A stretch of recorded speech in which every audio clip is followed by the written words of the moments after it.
Reproduction आखिर क्या है? थर्ड पार्टी रिप्रोडक्शन में जो निसंतान दंपत्ति हैं, अगर उनको कंसेप्शन के लिए किसी थर्ड पार्टी की या किसी थर्ड पार्टी की ज़रूरत पड़ती है तो उसको थर्ड पार्टी रिप्रोडक्शन कहते हैं। आईवीएफ में एग डोनर की जरूरत क्यों पड़ती है? एग डोनर का जो है, अगर कोई भी महिला खुद के अंडे नहीं प्रोड्यूस कर पा रही हैं तो उसको एग डोनेशन की ज़रूरत पड़ती है। आईवीएफ में डोनर स्पर्म की जरूरत क्यों होती है?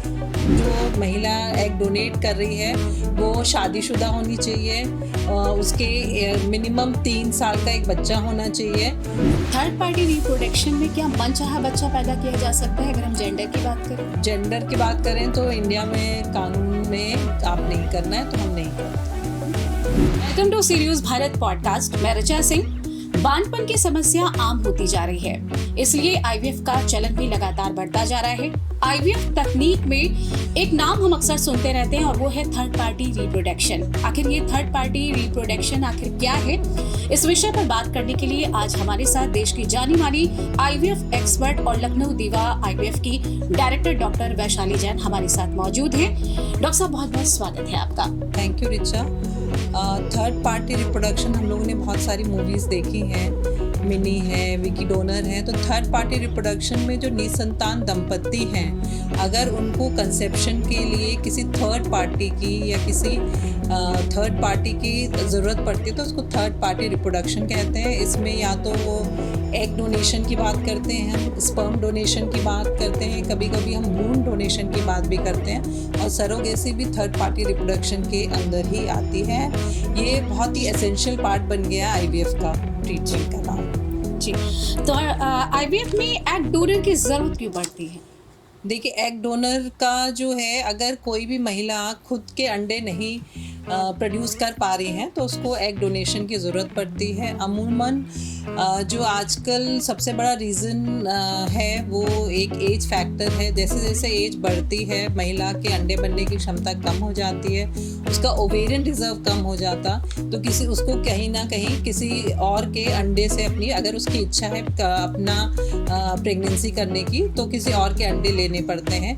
इसके अलावा मान लीजिए कभी कोई हादसा हुआ हो जिसकी वजह से उसके अंडाशय निकल गए हों, या फिर उसको कोई कैंसर रहा हो जिसकी वजह से उसकी कैंसर सर्जरी हुई हो, तो इन केसेस में भी महिलाओं को किसी और के अंडे लेके प्रेगनेंसी करने के लिए एग डोनेशन लेना पड़ता है। आईवीएफ में डोनर स्पर्म की जरूरत क्यों होती है?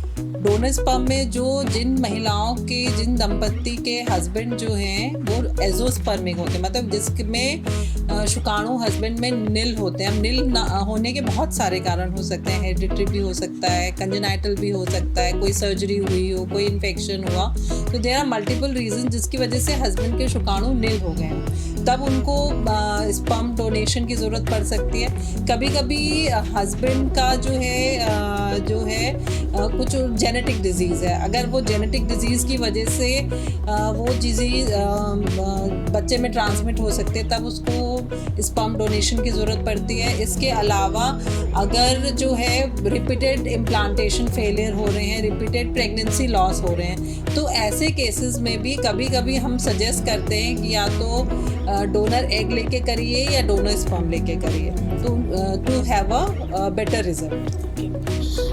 स्पर्म में एग देने और लेने के क्या कुछ कानूनी प्रावधान भी? बहुत स्ट्रिक्ट लॉज आ गए हैं इंडिया में। अब तो 2022 में ART लॉ आया है, उसमें कुछ संशोधन भी हुए हैं, और उसमें जैसे अगर आपको किसी को, दंपत्ति को स्पर्म या एग डोनेशन लेना है तो उसका क्राइटेरिया होता है, एज क्राइटेरिया होता है। अगर 50 साल से ज़्यादा हैं तो आप नहीं ले सकते हैं, एग डोनेशन नहीं करा सकते हैं, या फिर आपकी एज, हस्बैंड की एज, वाइफ की एज 50 से ज़्यादा और हस्बैंड की एज 55 से ज़्यादा है तो वो ये डोनेशन नहीं ले सकते हैं। इसके अलावा जो है ये रेसिपिएंट की बात कर रही हूँ मैं। इसके अलावा अगर मान लीजिए जो डोनेट कर रहे हैं, जो डोनर्स हैं, उनके लिए भी बहुत स्ट्रिक्ट क्राइटेरिया है। वो हेल्दी होने चाहिए, उनको साइकोलॉजिकल कोई डिजीज़ नहीं होनी चाहिए, उनके कुछ बेसिक ब्लड टेस्ट होते हैं वो नॉर्मल होने चाहिए।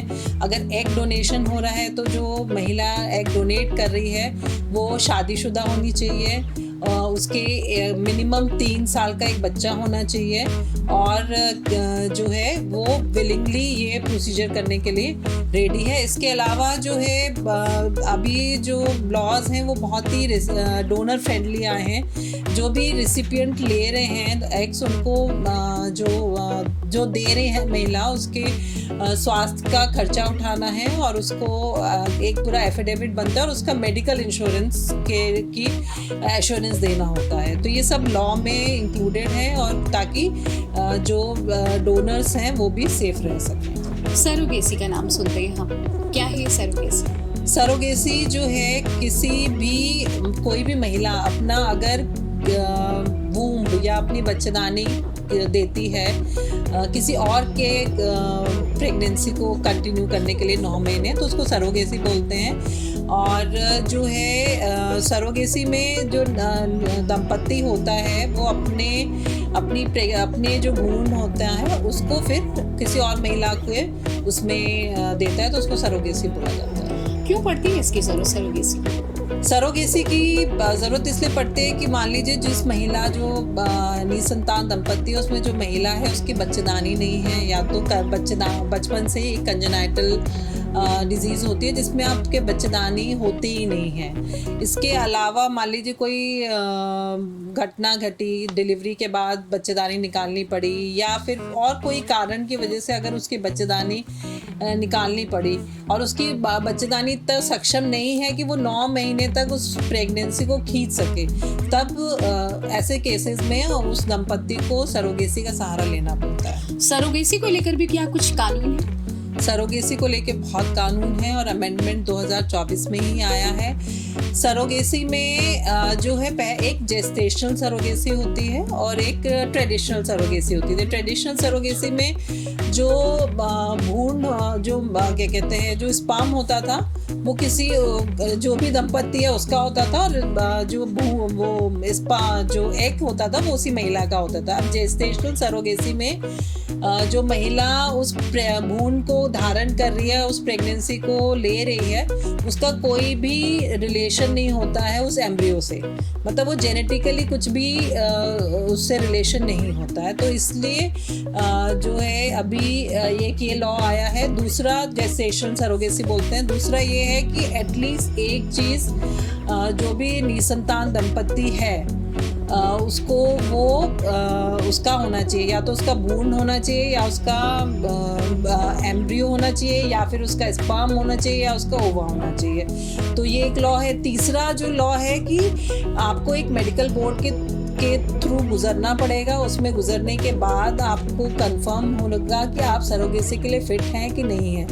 केवल जो लोग इंडियन ओरिजिन के हैं वही अब सरोगेसी कर सकते हैं। ये बहुत ही, क्योंकि पहले हमने बहुत सुना था कि बाहर से लोग आ रहे हैं और वो हमारे यहाँ महिलाएं जो है अपना कोख उसको उनकी बच्चेदानी को यूज़ करा जा रहा है। तो ये लॉ अब आया कि इंडियन ओरिजिन के जो लोग हैं जो इंडिया में रह रहे हैं केवल वही एक सुविधा ये ले सकते हैं। और उसके अलावा जो है उनका खुद का कोई भी बच्चा नहीं होना चाहिए, या वो बिल्कुल ही सक्षम नहीं है बच्चे होने के लिए, या फिर उनका कोई बच्चा ना हो। और तीसरा जो है एक कि अगर कोई बच्चा है और वो मेंटली रिटार्डेड या डिसेबल्ड बच्चा है तब वो सरोगेसी के बारे में सोच सकते हैं, अदरवाइज वो नहीं सोच सकते हैं।